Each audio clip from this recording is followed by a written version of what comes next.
but it's having that certainty that you can make it work. Like it is possible. It's giving you that certainty that what you're focusing on is worth it. Okay. And it's just an amazing feeling. But when I started working, for example, through the carpenter, I was working 5 days a week, and now I'm able to work 4 days a week because the 5 day I can have it earning it from my own business. That's just amazing. Yeah. It's a great feeling, and being able to know that you can scale that up to a level that you can totally quit and have a full income from only the business, and you know that you can keep growing that because you're not depending on anybody to give you a fixed salary. Your fixed salary is depending on how much work you're willing to put into it. So yeah, I mean, yeah, being able to do that is just amazing. And I noticed that the challenges that I come across is things that hold me back, especially for growing like in an unhealthy family, I would say. Like I said, my mom was crazy, my dad wasn't, so there was a lot of fighting and arguments, I mean, like, doesn't matter what the time of the day there were arguments. Like, it can be 3 o'clock in the morning, it can be 1 o'clock in the evening, it can be 6 o'clock in the morning. It didn't really matter what time. Okay. It can happen. And when there's arguments, a lot of things that are being said and things like that. So as a child, having all of that, it creates like a print in your head. It's like, like an imprint. Yeah, it's an imprint, like a stamp. Like, okay, this is who you are. This is who you belong. This is what you're supposed to do. And this, talking about money as well was an issue at home. We didn't talk about money because my mom worked her ass off to get the money, and my dad was working, but really didn't give money. So, and money was also always like scarcity. It's like, it's scarce. It's, nah.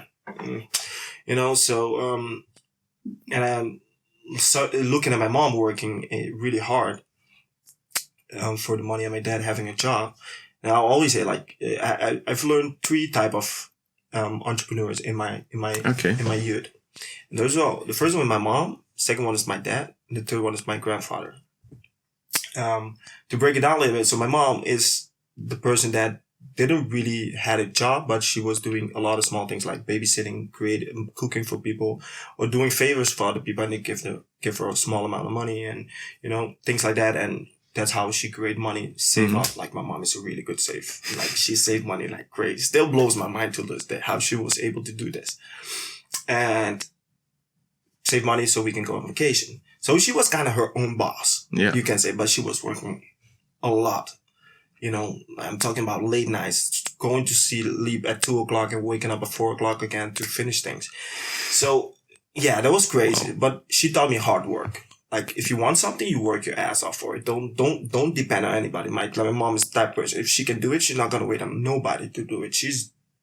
If she has to walk 1,000 kilometers, she will do it because she knows I can do it. So why should I wait for somebody else? You know? Then we go to my dad.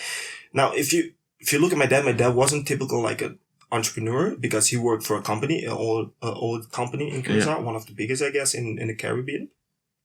But he worked for somebody else, but he worked there. He went with pension back in March now. But he worked, I guess, 35 years for this company, something like that. Yeah. So he started like from the bottom, but he got to the level where he was a manager of like a part of the oil company. So like you have the president, and you have like, we would say like a manager above him. It's like third in the ladder or something like that. So it was a really good pay job. He could give job to people, he could fire people. But from him, I've learned that you can be a good boss in a way that he was understandable with the workers. Mm-hmm. Sometimes the guy didn't show up to work, and he called him up like, "Hey, what's the problem?" But he was really calm. My dad is like the really calm person. He never was like, excited or even in arguments. He's just talking really soft and, like, yeah, but that's my dad. But, through him, I've learned to be a good boss. That you have to be able to understand your workers, because they have a life as well. They have problems at home as well. Mm-hmm. They have things they have to deal with as well. And if you're really rough on them, you got to make it even harder for them. Yeah. So just have a normal conversation and see what can work out for the both of you. So that's what I learned from my dad. And my mom, my grandfather was the more of the entrepreneur dad. He was old already. He already went pension and everything, but he got something he have always loved. He started doing it. So a lot of things of carpenter. That's how I learned a lot of things of carpenter. Okay. It was really precise work. And that's one thing I have from him as well, like precise work. Just be perfect, And one thing I've learned from him as well is that if you don't know something, go figure it out. And he's like the old school, It's like, go to the library, ask people for this, and they should be able to have a book that will talk about this. And you read the book and you'll get your answer, So to me, having those three examples from my mom, a hard worker, my dad being a good boss, and my grandfather is, if you don't know something, go out and figure it out. Yeah. Like knowledge is key. Three important lessons. Sorry? 3 important lessons. Yeah, 3 important lessons. But I'm happy I had that. Yeah. Because now it plays a huge role that now I'm an entrepreneur myself, to be like, okay, I have to work hard, but I have to work smart as well. I can be a good boss, but sometimes I have to be a really strict boss. Sometimes you have to go and figure things out, but other times you have to let somebody else do it, or ask somebody else to figure it out for you, or ask somebody who has experience about it, because again, things are different now. It's not you go to the library anymore, you just Google it, Yeah. But still to go and ask for questions. So for me, those are the 3 things that I'm happy I experienced and play a really big role now for where I'm heading and being an entrepreneur and creating something beautiful. Yeah. That's pretty cool. Thank you. Thank you. No, also to hear like where you're coming from, like those lessons help tremendously to like also foster, at least for me, okay, where do I want to focus on? Where do I want to go as well? And like, why do I do things? Like you have your story as well. Like, okay, that's why I do things. That's why I want to build a freedom for myself. Yeah. And then let's reconsider, okay, what's the thing for me? Like, why do I want to do this? And why is this happening? So yeah. It's a good thing. And, one thing I would add up to that as well is like, if you get to know yourself, and there are some bad things that may happen in your life. For example, I know like if I find a girlfriend right now, my future wife, I know that, okay, if she's not heading in the same direction as I am, I'm going to have the same problems that my parents have. Probably, and it's focusing on things like that can really be a game changer. But you really have to focus on them and realize, okay, what are the things that I want to take along, and what are the things that I just let them fall? I guess also really to reflect on those things, not just, okay, they might happen to quite a bigger number of people, but how are you going to learn from them, and not just like, oh yeah, this happened, that's bad now I feel bad, but also, okay, what can I learn from this for the next time? Yeah. Seems that you did this quite a bit, that you really, okay, this happened to my parents, my grandfather, and what can I take from it for myself to improve, make it better for my life or future lives. Yeah, exactly. But I think it's important, because the best lessons that you can learn is from the people around you. Learn from other people's mistake. Why wouldn't you? If you can learn from somebody else's mistake, why wouldn't you? If that can make things easier for you. I don't see any other reason not to do it. Makes things better and easier for you. Probably also faster to like learn and to improve yourself as well. Yeah, definitely. Cool. Definitely. It's the best examples, the best knowledge, the best experience that you can get is your own, of course. Yeah. But from the people around you as well. And share as well. I think that's a really important thing. A lot of nowadays we don't like to share like especially those bad things. Mm-hmm. Like no, people will judge me. No, people will learn from it. Yeah. They will actually appreciate it and see, okay, this happened to him. He's talking about it. Yeah. So I can see maybe also his vulnerability and see like how I can deal with it myself as well. Oh yeah. This is the word you use. Yeah. Especially for men. We have this macho man thing. I saw it in my dad as well, oh, men don't do this, men don't do that, or men are not like this, men are not like that. Like, men are just human beings. We cry too. We are sad too. We get panic attacks too. So things like that you have to, at least for me, it's like you have to figure it out. What are the things that, like I said, like what are the things you want to bring along, and what are the things you want to let fall. But you have to be able to create something new as well for yourself, your own identity. Because most of us keep going in life, but we don't have our own identity. But to have your own identity, you have to get to know yourself. And then also go into your weaknesses, your vulnerabilities, and figuring out like, okay, why this happened, why am I this way, and how can I, doesn't necessarily have to be changed, but also how can I accept it then? Yeah. Your weaknesses makes you who you are.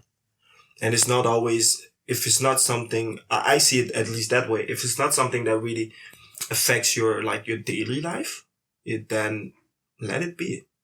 But realize when it happens and be able to deal with it better. Sometimes we punish ourselves too hard. I used to do that as well. Punish myself really hard for when something didn't go right, or the way I expected to go. But I've learned like, hey, why are you doing that? There's no reason for doing that. You gotta make it harder for yourself. So, but get to know yourself and know, like you said, your weak points and your strong points, and don't focus too much on the weak points, because the more you focus on the weak things, that's the thing that you're going to give more strength to. And this is the things that you're going to notice more every day instead of focusing on your strong points. Okay. And if you look at your weak points, I've talked about it. If your weak points, it's like an elephant and an ant. If you can make your stronger points like an elephant and your weak point as an ant, you're not barely going to see the ant. You're only going to notice the elephant. But you know the ant is there. Of course. But it's not a big of a deal.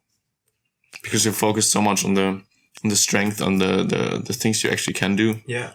That they just get a lot stronger. So the weak points, in the sense, got not decreased or diminished, but they are just, in comparison, not comparable anymore to the strengths you then developed. They won't play such a big role neither. Yeah. Because if you're focusing on the weak points, then you're making that ant into an elephant and the elephant into an ant.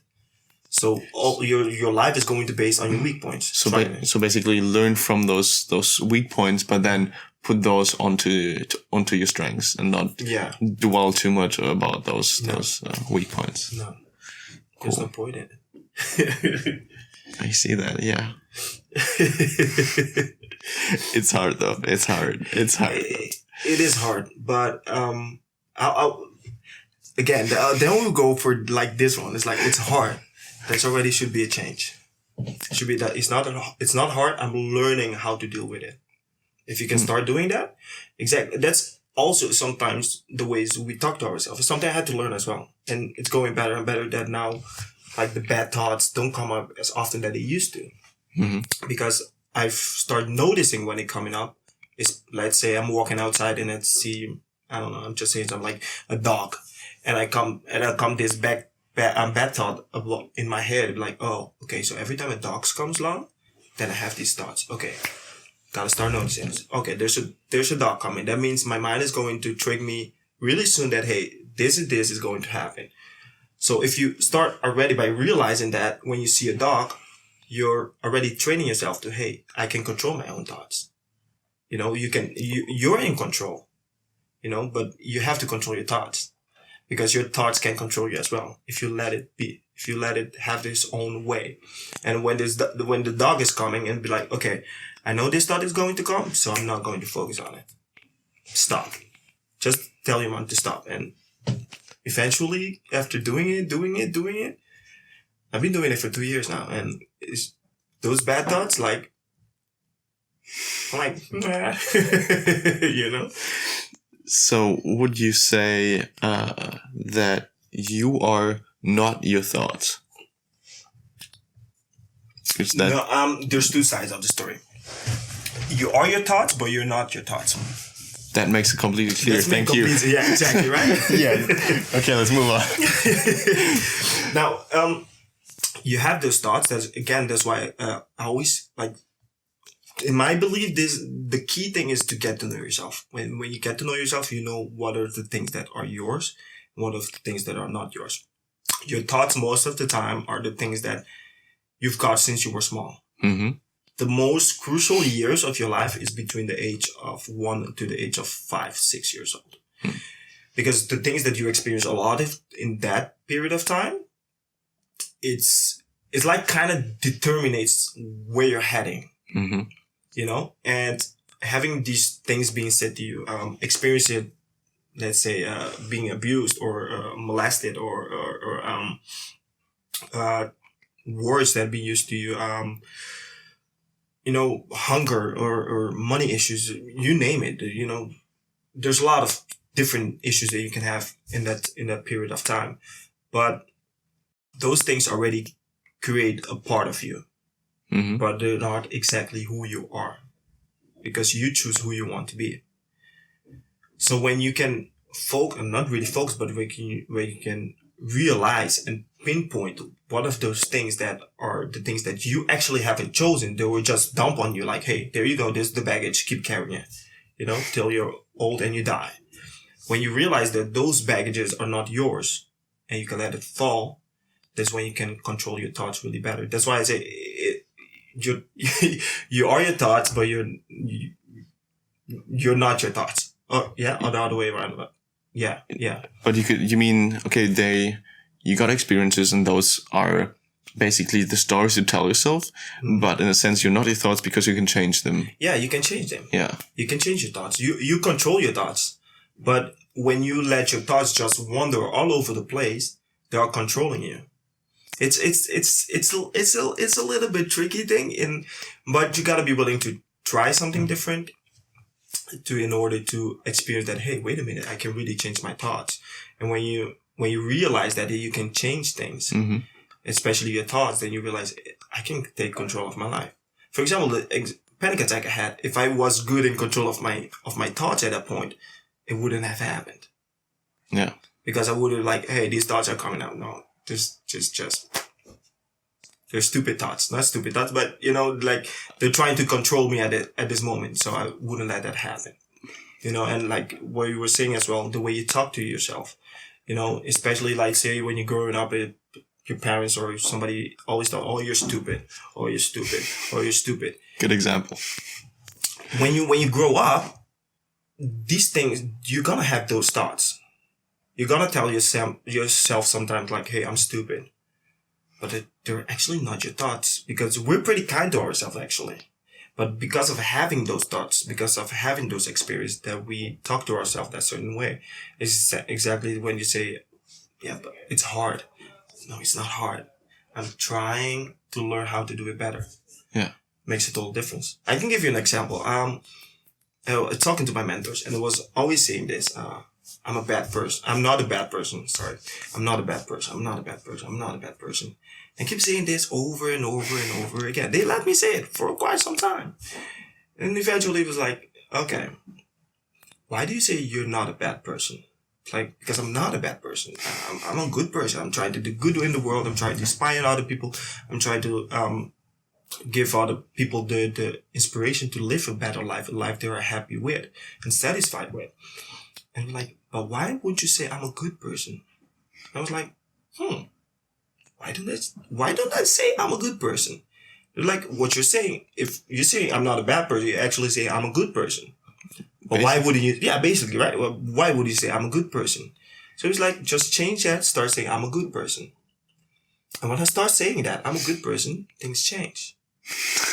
Yeah, it's funny, but it's imagine the word bad, right? If I said, I could just say bad. You imagine a lot of things. You imagine horror, things like anxiety, angriness, situation that are bad, like a car accident or cancer, things like that. Those are the things you associate with, because we are taught from we're a child that bad, it's a bad thing. It's something that's a horror. It's something that's not good.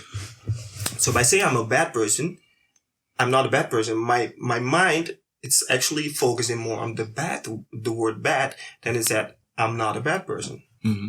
But when you change that and start saying I'm a good person, your mind says good. Oh, good. Good is healthy. Good is wealth. Good is prosperity. Good is happiness.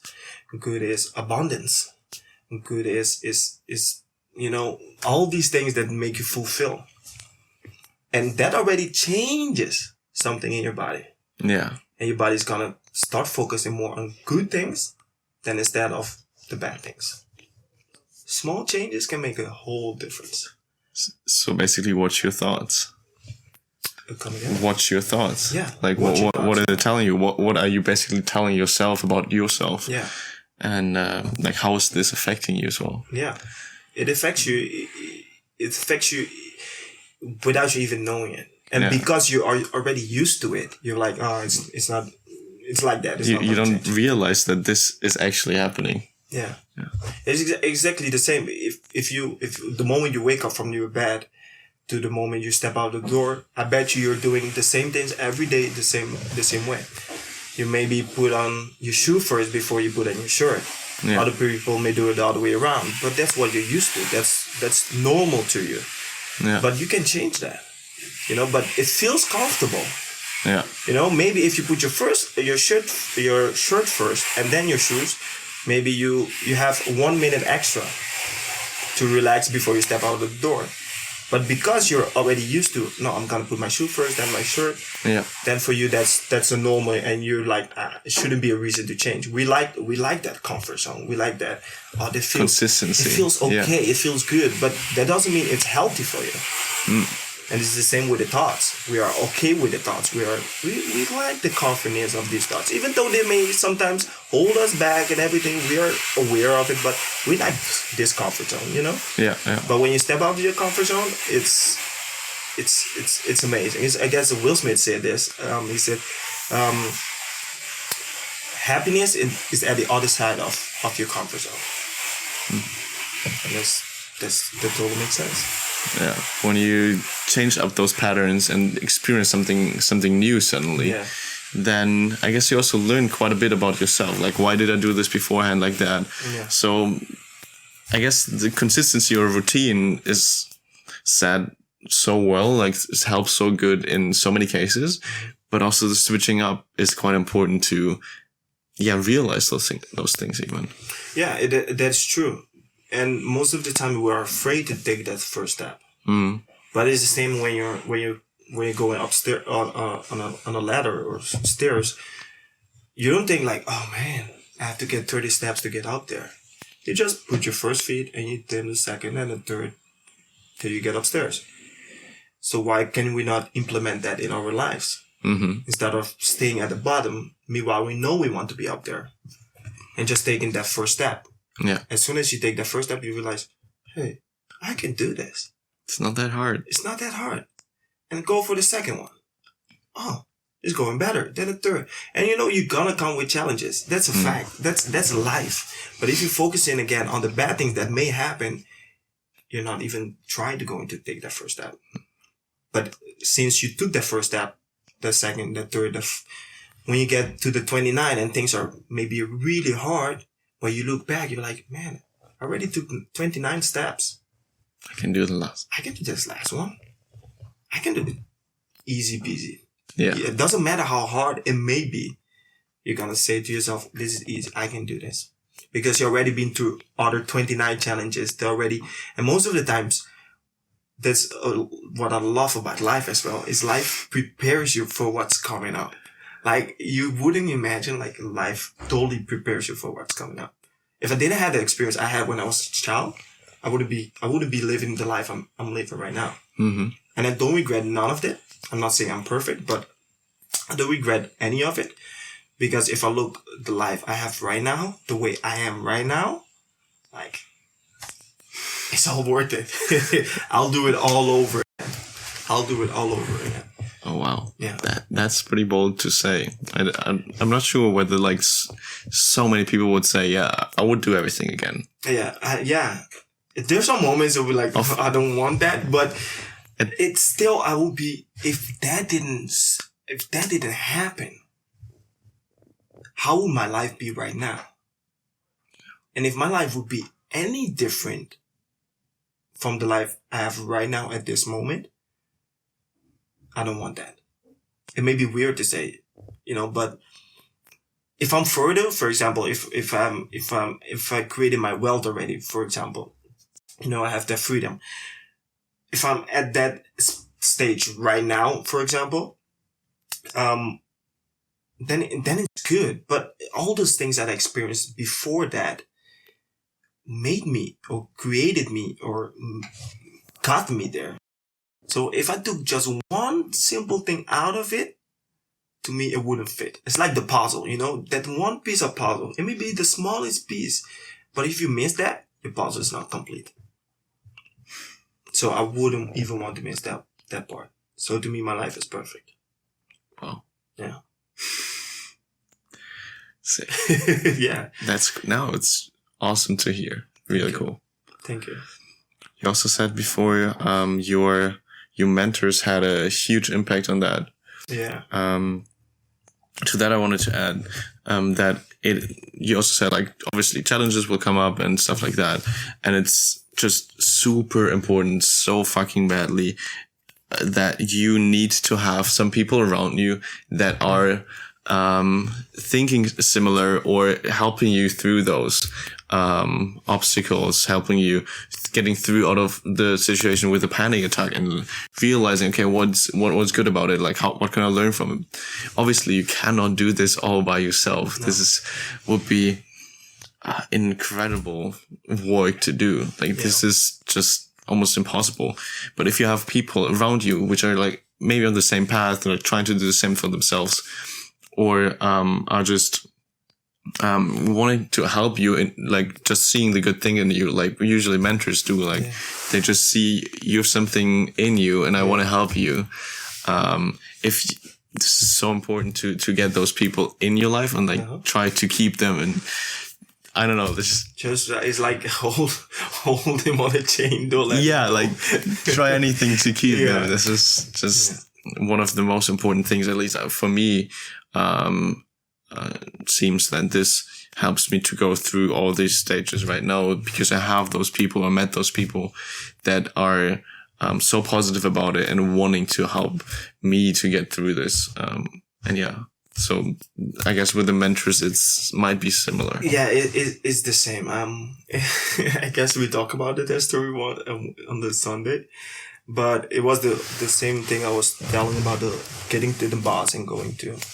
So not to make a story really long, so when I came here in the Netherlands, I was studying nursing back then, and I came here to finish the study, but I couldn't start because I came here in October. I thought I could start in February, but they didn't get enough of students that apply for the study, so they wouldn't start the study. So I had to wait until September to start. So I was like, okay, what I'm going to do? I was started working in some really small jobs and things like that, but it's like, man, this job sucks. I don't want to do this, So like, I gotta find something else. Like, maybe you can do study. I'm like, yeah, I can do study. I get a student loan, so that'll be fine. And again, I had to get used to student loan because back in Curacao, I didn't have student loan. But I started study, and to this study, I had to do an internship. And I was this day at school, and the teacher asked me, "Hey, Sasa, do you have an internship yet already?" I was like, "No, I don't." It's like, okay, I have these three companies. They're looking for interns. I'm like, okay, yeah, cool, let's go. And he then went, and there are 3 companies. One of them, I don't even remember anymore what it was, but one of them was like a telecom, so like fixed telephones and laptops and things like, oh, that's boring. Because I knew I wanted to learn something new. I wanted to do something different, something ordinary that I can really be motivated to do it. because I knew I didn't really had to do that study, but it was like having an income, sort of, right? And then the third one, he said, I have this company. I was like, what type of company is this? Like, I don't know what they do, but I know they talk with trees. I'm like, that's the one. And he didn't have to say anything else though. I was sold at that moment. I didn't contact the two other ones because it's like, I don't want that. I don't even want them to tell me to come to an interview. That's how bad I knew that I wanted the third one. So I called the third one, and then eventually I started doing internship there, and there was straight away like a click. There are two women that are in a relationship, so they're lesbians, and they like took me under their wings. I'm like their child, So, and they saw something in me that I really didn't see in myself. And there's another good advice they gave me. It was like, Sasa, the day you start seeing the things that other people see in you, that's the day your life will change. And that was like,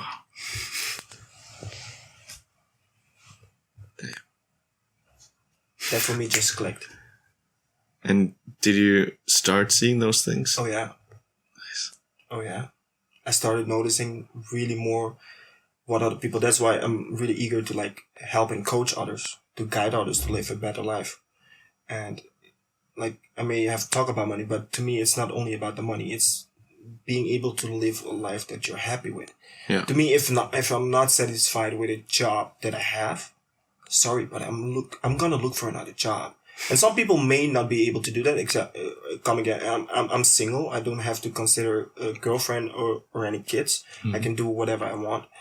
But if you have a family, then there's a lot of things that you have to consider. But if I have a job that pays 10K a month, and have another job that makes me a lot happier and it pays me 3K a month, but I can still live from 3K a month, then I'll go for the 3K a month. That's me. Yeah. I'm not saying everybody should do that, but that's me. That's what I would choose, because my happiness is the weight is a lot worthy than the money that I will get the end of the month, and I'm not satisfied. Yeah. If I have to wake up every morning and say like, damn, I have to go to work again, then sorry, I'm not gonna do it. I'm gonna look for something else. Yeah, yeah. So having the mentors, it's really important for things like that. The things they tell you, the guidance they can have you, because remember, they're already a head step of you. And a lot of people think, those people on the top, they see us as less. But if you're the person that you're eager to get there, they're more than willingly to help you. Like my mentors, they shouldn't help me. Like, why would they? Like, why can I add to them? In a way of saying. But again, they learn from me and I'll learn from them, because they're like, oh man, you experienced that? Wow. Like, that's crazy. I'm happy I didn't have that in my life. And the things like that just, it's amazing. And having mentors and having people around you, not the only mentors, but I think friends and even family. Mm-hmm. Sometimes you have these people around you that they're actually not healthy for you. And it's not because it's a friend of 20 years, 5 years, family that you grew up with or whatever. And I'm not saying you should push everybody away, but sometimes those people play a big role. And there are sometimes people that hold you back as well. And I go again, if you get to know yourself, get to know where you want to, and you know what you need. When you know what you need, and then you will know what are the things and people that is not going to help you to get where you want to. And you can like cut them off. It's easier said than done, but yeah. Yeah. Cool. So I think mentors are really, really important in life. And if you gotta get multiple mentors, do it as well. Yeah, just do it. Okay. Since we are here at the Ambitious Sloth Podcast, you have been talking just about your ambitions, like how much you have done the last couple of weeks, month, years. When have you been the last time lazy? Ooh. Like super lazy, where you said, okay, that was just super, maybe a lazy day, or this period was just not good. Wow.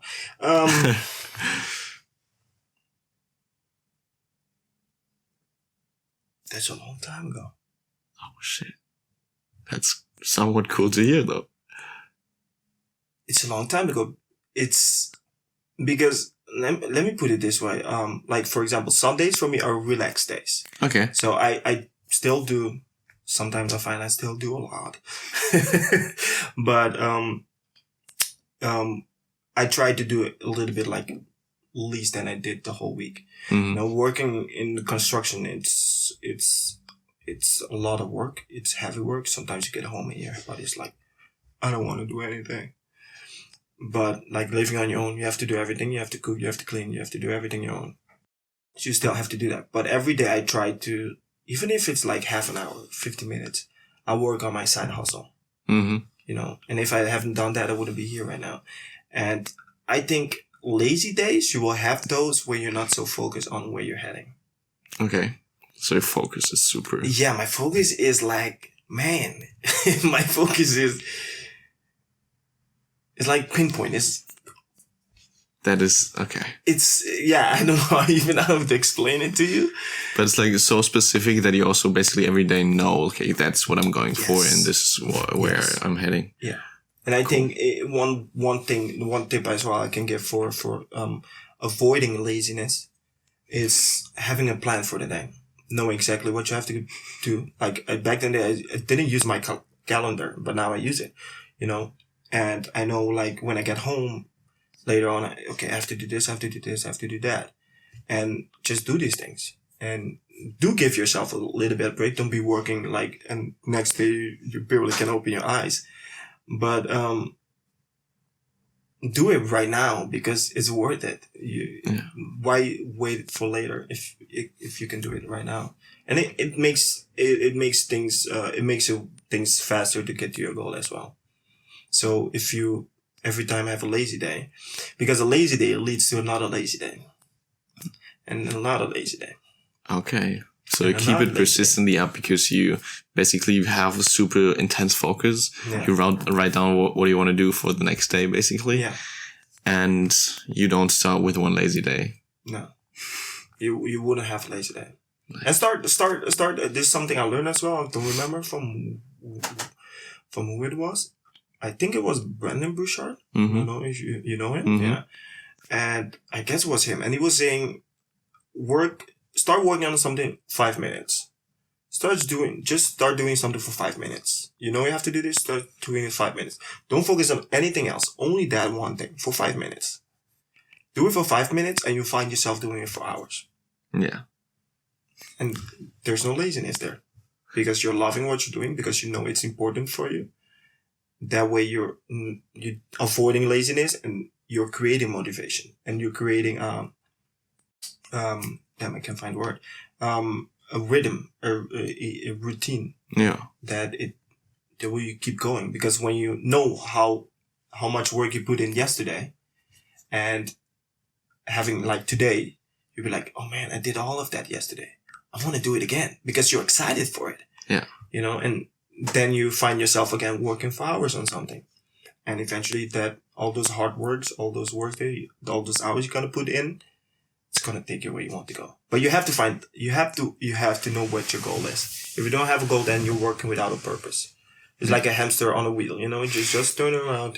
Working all the time, but heading nowhere. Exactly. Okay. So you got to find out your goal and find out your why you want that.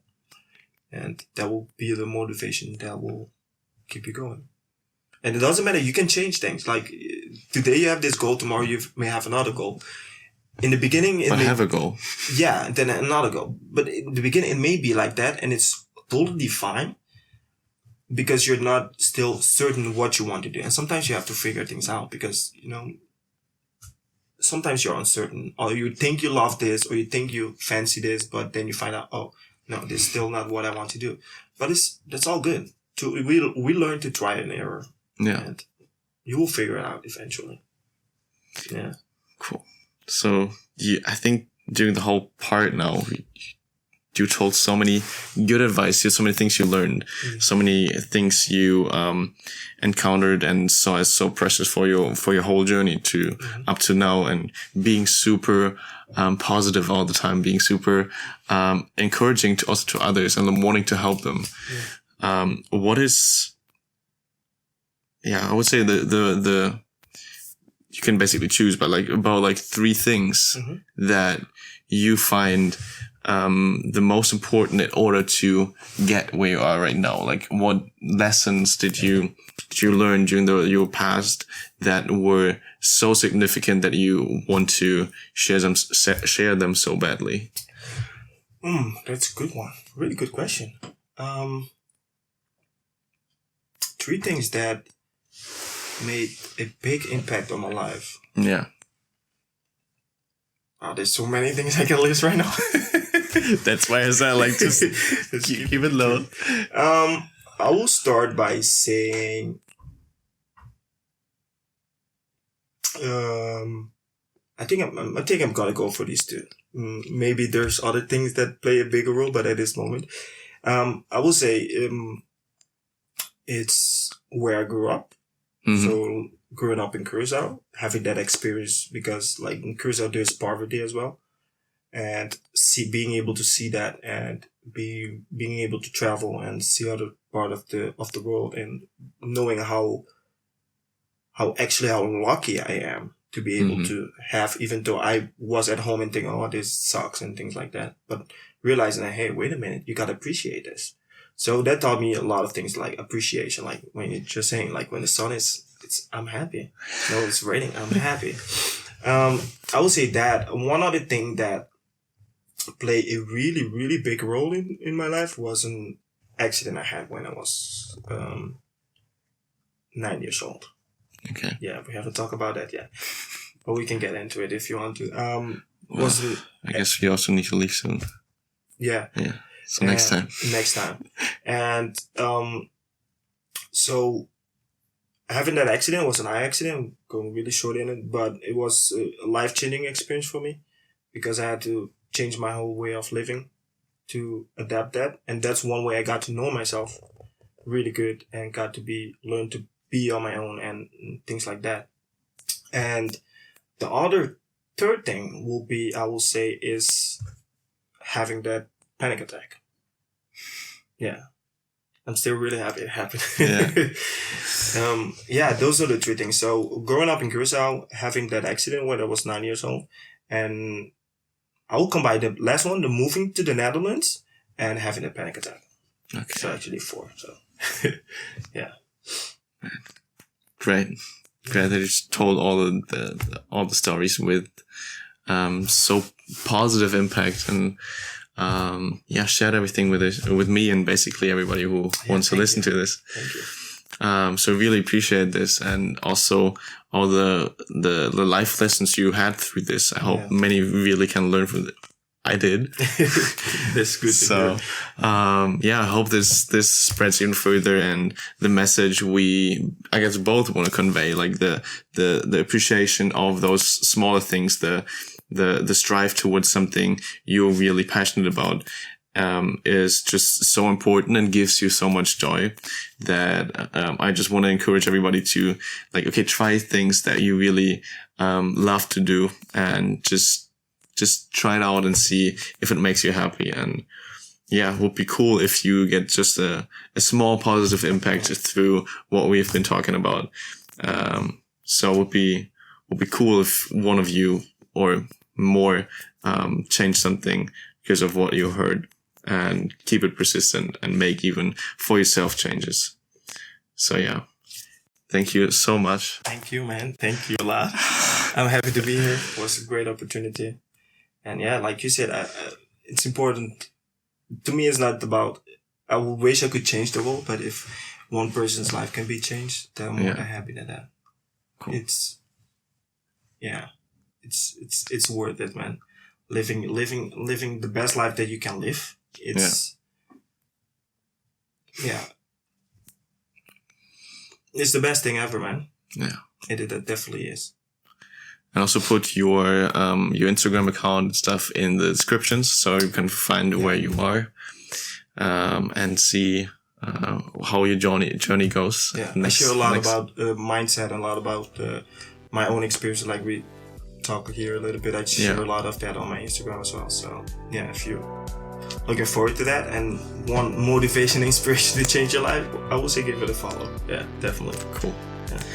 And so then a bit advertisement for myself, like if you know somebody who also is just an inspiration for yourself, or just had an experience that person wants to change because wants to tell because it changed their lives, I would be really cool if you tell me or bring me in contact. I'm always looking for people I can interview in order to spread the message even further, to create such a good life and spread the positivity.